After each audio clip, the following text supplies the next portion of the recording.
जहां से दुनिया की ऊर्जा गुजरती है वहां राजनीति भी सबसे ज्यादा गर्म होती है और आज दुनिया के सबसे महत्वपूर्ण समुद्री रास्तों में से एक स्ट्रेट ऑफ हॉर्मुज को लेकर भारत के नजरिए से दो बहुत बड़े डेवलपमेंट सामने आ रहे हैं। पहली खबर ईरान से आई है। ईरान ने साफ संकेत दिया है कि भारत के जहाज स्ट्रेट ऑफ हॉर्मुज से गुजर सकते हैं। और दूसरी बड़ी खबर अमेरिका से आई है, जहां डोनाल्ड ट्रंप प्रशासन के तहत अमेरिकी ट्रेजरी ने भारतीय कंपनियों को सीमित समय के लिए रूसी तेल खरीदने की अनुमति दे दी है। इन दोनों खबरों का सीधा संबंध भारत की एनर्जी सिक्योरिटी से है। अब पिछले कुछ महीनों से जो खबरें आ रही थी कि ईरान ने चीन के जहाजों को स्ट्रेट ऑफ हॉर्मुज से गुजरने की अनुमति दी थी, ऐसा लग रहा था कि शायद ये रास्ता केवल चीन के लिए खुला रहेगा। लेकिन अब जो नई जानकारी सामने आई है उसके मुताबिक भारत के जहाज भी इस रास्ते से गुजर सकते हैं। हालांकि ईरान ने यह भी साफ कहा कि अमेरिका, इजराइल और यूरोपीय देशों के जहाजों के लिए यह रास्ता बंद रहेगा। ईरान की शक्तिशाली सैन्य इकाई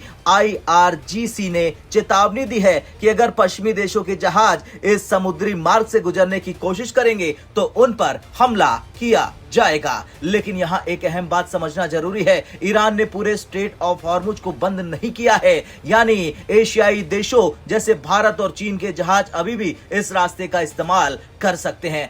अगर दुनिया के नक्शे को देखें तो स्ट्रेट ऑफ हॉर्मुज एक बेहद संकरा रास्ता है। ये एक तरफ ईरान और दूसरी तरफ ओमान के बीच स्थित है। यही रास्ता पर्शियन गल्फ को गल्फ ऑफ ओमान से जोड़ता है। इसकी चौड़ाई सबसे संकरे जगह पर करीब 33 किलोमीटर है, लेकिन जहाजों के लिए जो वास्तविक शिपिंग लेन है वो लगभग 3 किलोमीटर होती है। और यही कारण है कि इसे दुनिया का सबसे महत्वपूर्ण ऑयल चेक पॉइंट कहा जाता है। हर दिन करीब 20 से 21 मिलियन बैरल तेल इसी रास्ते से गुजरता है। ये दुनिया की कुल तेल खपत का करीब 20% है। इस रास्ते से सऊदी अरब, इराक, कतर और बहरीन जैसे खाड़ी देश अपना तेल और गैस दुनिया भर में भेजते हैं। विशेष रूप से कतर से बड़ी मात्रा में LNG निर्यात होता है जो एशिया और यूरोप तक पहुंचता है। असल में एशिया की बड़ी अर्थव्यवस्थाएं India, China, Japan, South Korea अपनी ऊर्जा आपूर्ति के लिए काफी हद तक इस मार्ग पर निर्भर है। अगर इस रास्ते में कोई बड़ा तनाव पैदा होता है तो इसका सबसे बड़ा असर एशियाई देशों पर पड़ सकता है। यही वजह है कि ईरान ने इस बार एक चालाक रणनीति अपनाई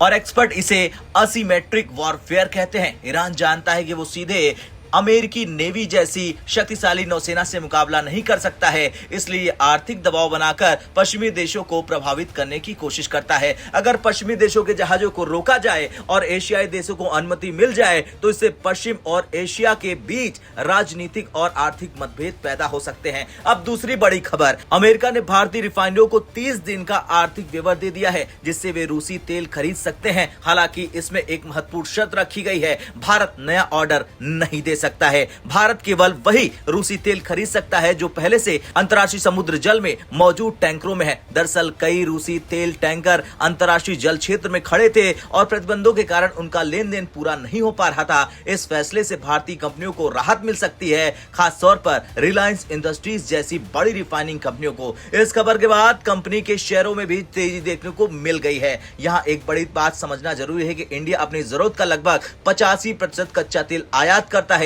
इसलिए भारत के लिए सबसे सस्ते स्थिर तेल स्रोत बेहद जरूरी है। जब रशिया यूक्रेन वॉर शुरू हुआ और पश्चिमी देशों ने रूस पर प्रतिबंध लगाए तब भारत ने रूस से तेल खरीद बढ़ा दी। युद्ध से पहले भारत रूस से केवल 1 से 2% तेल लेता था, लेकिन बाद में यह हिस्सा बढ़कर 30 से 40% तक पहुंच गया। इससे भारत को सस्ता तेल मिला और देश की ऊर्जा लागत भी काफी हद तक नियंत्रित रही। खैर, अब असली सवाल यह है कि अगर आने वाले समय में मिडिल ईस्ट का तनाव और बढ़ता है तो क्या स्ट्रेट ऑफ हॉर्मुज फिर से दुनिया की राजनीति का सबसे बड़ा रण क्षेत्र बन जाता है? और अंत में आपसे एक महत्वपूर्ण सवाल, क्या ईरान ने भारत को छूट देकर अमेरिका के मुंह पर तमाचा मारा है? हाँ या ना में कमेंट कर अपनी राय जरूर दें।